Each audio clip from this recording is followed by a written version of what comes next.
Welcome back to another tutorial from Young Blooms Flower School. Hope you're well. I've no idea what week it is of lockdown, not a clue. But today I have a shortish tutorial, quite a simple one, but I think quite useful for various different designs that we do.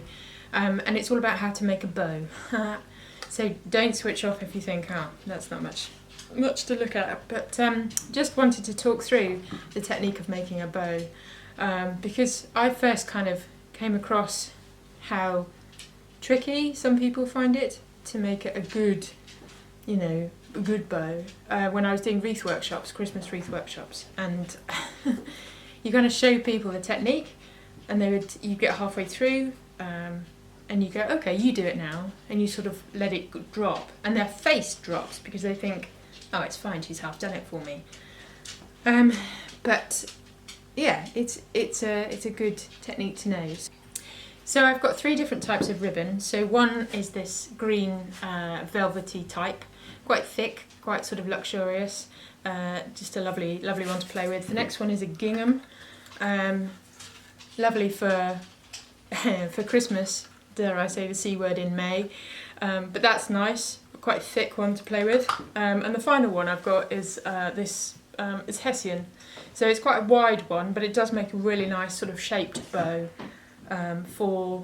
Again, you could use it in a wedding, use it on a wreath. Yeah, it makes a decent sized bow. So those are the 3 that we've got to play with. But probably the best thing you can have to hand is a fairly decent sharp pair of scissors.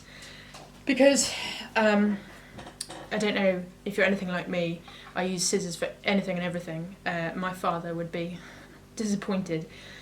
Because I make them quite blunt quite quickly. So these are my favourite scissors, and I just cut anything like wire, foliage, material, and you expect them to be able to cut everything and they blatantly can't because you're blunting them.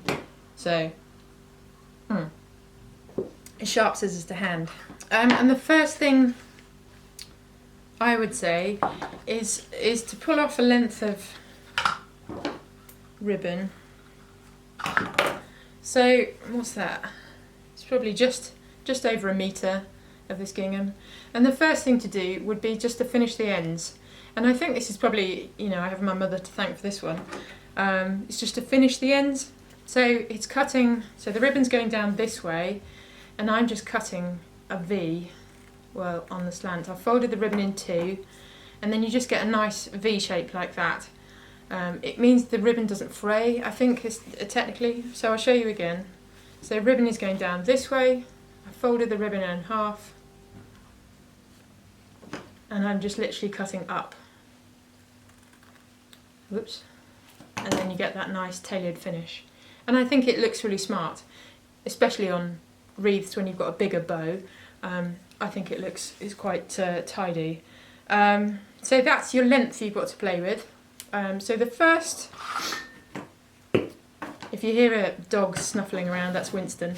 He's up at the workshop with me today, having a change of scenery. He's getting a bit bored. But I had to take his bone off him because he was gnawing and it sounded quite horrendous. So the first thing that we are going to do is loop it. Okay, so and then we're going to lay it over. Each piece lay over the top. So like a school tie type thing, you would wrap it around your neck. So like a school tie, do it like that, okay? Then this back bit here, you're just going to push down, okay? Just holding it all flat, doing nothing to it apart from making that shape. So you can see we've already got a bow shape. And then quite simply, going to scrunch it in the middle.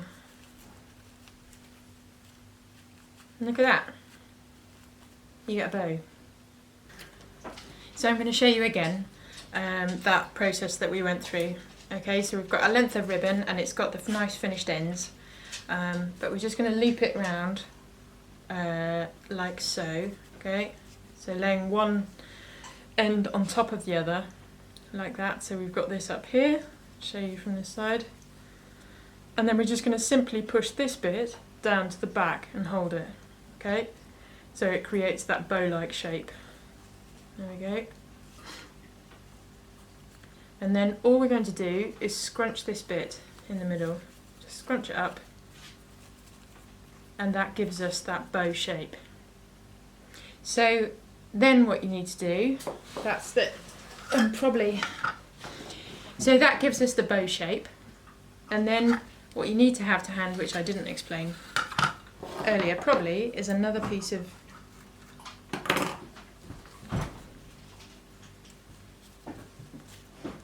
so what you need to have to hand is just a short length like this that you can tie this bow into place.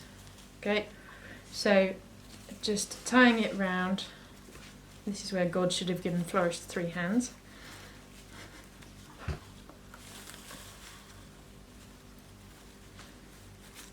Okay, so I've just done it's just a single knot.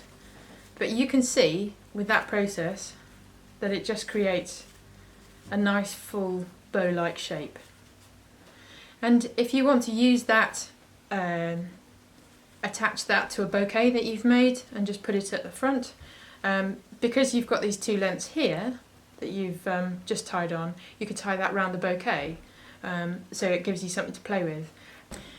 So if you're going to attach this to a wreath, you just simply need a green wire, so this is a stub wire, and you can just poke it through the back of the bow, twist the wire together like that, and then you've got a mechanism to stick it into the wreath. You know, if it's a mossed wreath, that'll go in quite easily, and you can poke the wires back into the wreath as they come out. You know, come out of the back, just poke them back in, and then that's just a really secure mechanism on how to attach. So that's a really simple bow technique. I'm going to show you just the effect of it with the Hessian that I have, and then you can see the kind of shape that because you're using that technique, the shape it creates. So we've got this lovely wide Hessian. You can buy rolls of this in the wholesalers. So with something like this wider Hessian, to get that full bow effect and 2 nice sort of tails on it, you're going to need a longer length. So this is probably, I don't know, 1.5 meters, 2 meters long. And I'm just going to do exactly the same as I did with the gingham bow. But you're just kind of bunching stuff more up in your hands because it is wider. So I'm going to make that loop, okay? So you can see I've kind of laid the 2 over the top, and then you're just gathering the loop and pushing it over the front of the bouquet, of the bow, sorry. And you can see that it makes a really smart bow. But again, you need a length to tie it, so I'm going to use the green velvet.